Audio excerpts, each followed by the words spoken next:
नमस्कार दोस्तों, आप लोगों का बहुत बहुत स्वागत है आपके अपने यूट्यूब चैनल पर।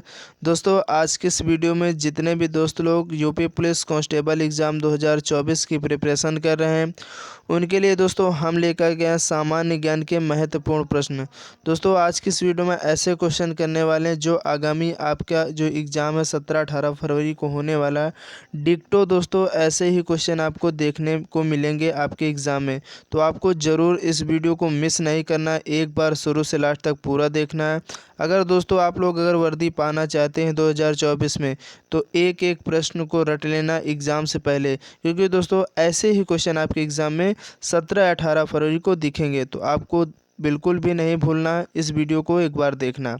तो चलिए दोस्तों, आपकी स्क्रीन पर फर्स्ट क्वेश्चन है कि भारत के संविधान का अनुच्छेद 66 किससे संबंधित है। दोस्तों, इस टाइप का एक क्वेश्चन आपके एग्ज़ाम में ज़रूर क्वेश्चन पूछा जाएगा जीके वाले पार्ट में, तो आपको बिल्कुल तैयार रहना है। तो दोस्तों, जो अनुच्छेद 66 का संबंध यानी दोस्तों जो आर्टिकल 66 है, इसका जो संबंध है उपराष्ट्रपति के चुनाव से। तो आपको याद रखना, इस क्वेश्चन का सही जवाब ऑप्शन बी हो जाएगा। इसके बाद अगला क्वेश्चन है, सीरिया की राजधानी क्या है।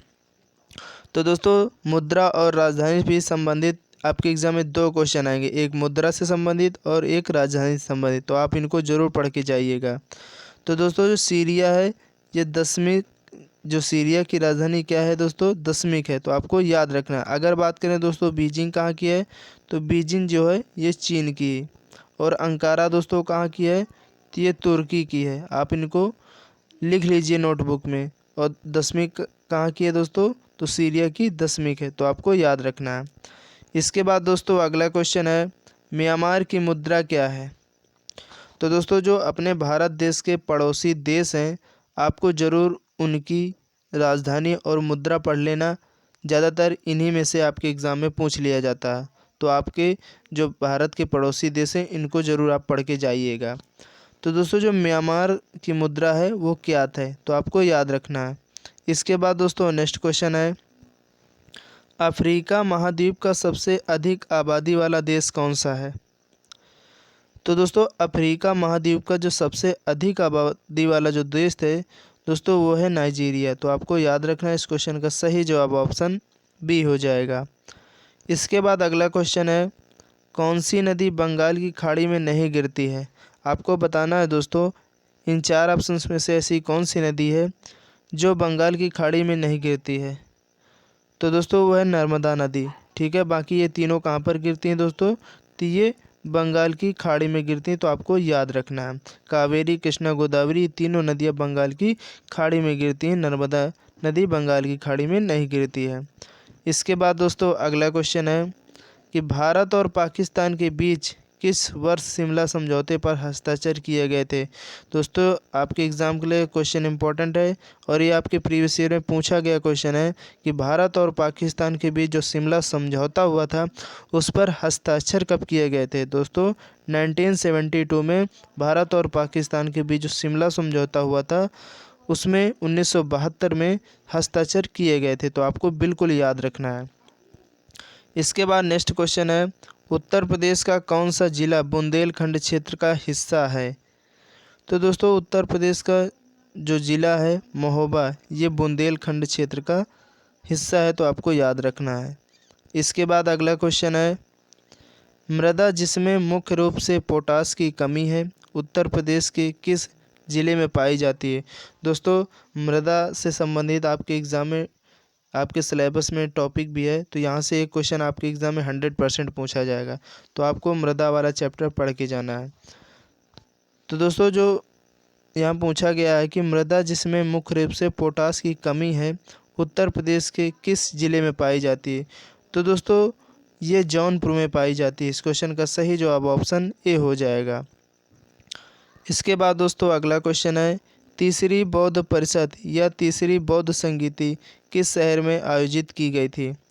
तो दोस्तों, इसका जो आयोजन है वो पाटलिपुत्र में किया गया था। इस क्वेश्चन का सही जवाब ऑप्शन बी हो जाएगा। इसके बाद दोस्तों नेक्स्ट क्वेश्चन है कि भारतीय रिजर्व बैंक की स्थापना किस वर्ष हुई थी। तो दोस्तों, जो भारतीय रिजर्व बैंक की स्थापना है वो 1935 में हुई थी। तो आपको याद रखना 1935 में आरबीआई की स्थापना की जाती है। इसके बाद दोस्तों नेक्स्ट क्वेश्चन है कि 1943 में विटामिन के आविष्कार के लिए किसको नोबेल पुरस्कार दिया गया था। यानी दोस्तों अगर बात करें दोस्तों विटामिन के का जो आविष्कार है किसने किया था, आपको इस क्वेश्चन का जवाब कमेंट बॉक्स में ज़रूर से ज़रूर बताना है। इससे हमें ये मालूम होगा कितने साथी लोग इस वीडियो को पूरा देखते हैं या नहीं देखते हैं। अगर दोस्तों आप लोग कुछ पाना चाहते हैं तो ज़रूर इन क्वेश्चन को एक बार पढ़ लेना एग्ज़ाम से पहले। दोस्तों यहाँ से आपके एग्ज़ाम में ज़रूर क्वेश्चन देखने को मिलने वाले हैं। तो ज़्यादा तो मैं नहीं बोलूँगा, लेकिन मैं इतना तो बोल सकता हूँ, ठीक है। तो दोस्तों इस क्वेश्चन का जो सही जवाब हो जाएगा वो हो जाएगा ऑप्शन डी।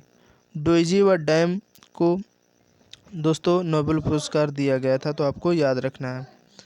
इसके बाद अगला क्वेश्चन है, प्रसिद्ध सितार वादक नवाब इनायत खान उत्तर प्रदेश में कहाँ से संबंधित हैं, यानी इनका संबंध किस ज़िले से है। तो दोस्तों इनका जो संबंध है औरैया डिस्ट्रिक्ट से है, तो आपको याद रखना है। इस क्वेश्चन का सही जवाब ऑप्शन सी हो जाएगा। इसके बाद अगला क्वेश्चन है कि भारत के संविधान का कौन सा अनुच्छेद राष्ट्रपति के चुनाव की प्रक्रिया से संबंधित है। दोस्तों उपराष्ट्रपति का जो चुनाव है वो आर्टिकल 66 में दिया गया है, ठीक है, 66 में दिया गया है। यहाँ पर बात की जा रही राष्ट्रपति के चुनाव पर, ठीक है। वहाँ उपराष्ट्रपति का यानी 66 से संबंधित है। यहाँ राष्ट्रपति के चुनाव की जब बात की जाए तो ये आर्टिकल 55 में दिया गया है। तो आपको याद रखना है इन दोनों क्वेश्चन को। इसके बाद अगला क्वेश्चन है कि कौन भारत में पहली लोकसभा के उपसभापति थे। तो दोस्तों वो थे एम अनंत शयनम अयंगर, जो कि पहली लोकसभा के उपसभापति थे। तो आपको याद रखना है। इस क्वेश्चन का सही जवाब ऑप्शन सी हो जाएगा। इसके बाद अगला क्वेश्चन है, राष्ट्रमंडल मानवाधिकार पहल का मुख्यालय कहाँ स्थित है।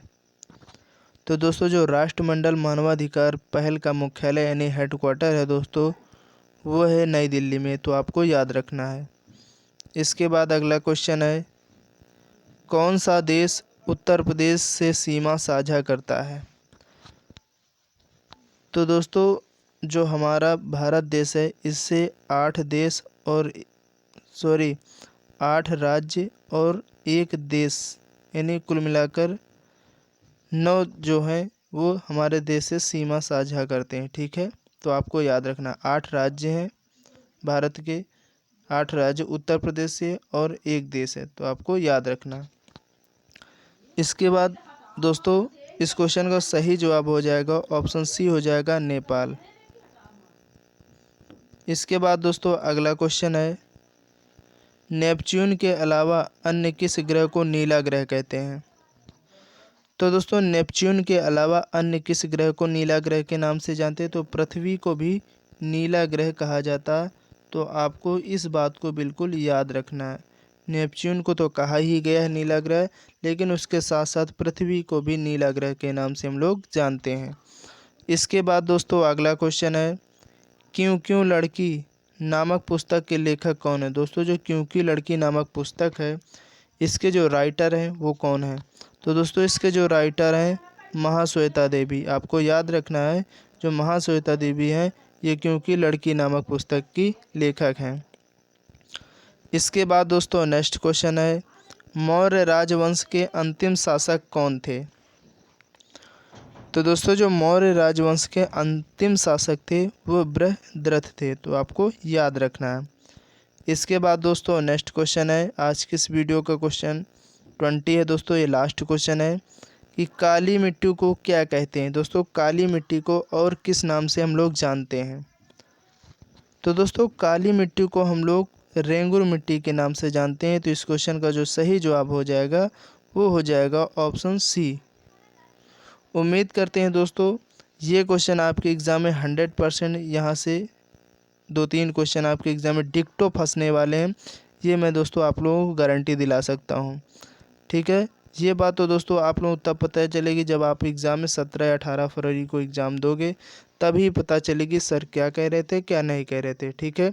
मैं ज़्यादा तो आप लोगों को नहीं कहूँगा, लेकिन आपको एक बार इस वीडियो को पूरा देखना है जब भी आपको टाइम मिले। तो चलिए दोस्तों, नेक्स्ट वीडियो के लिए जय हिंद, जय भारत।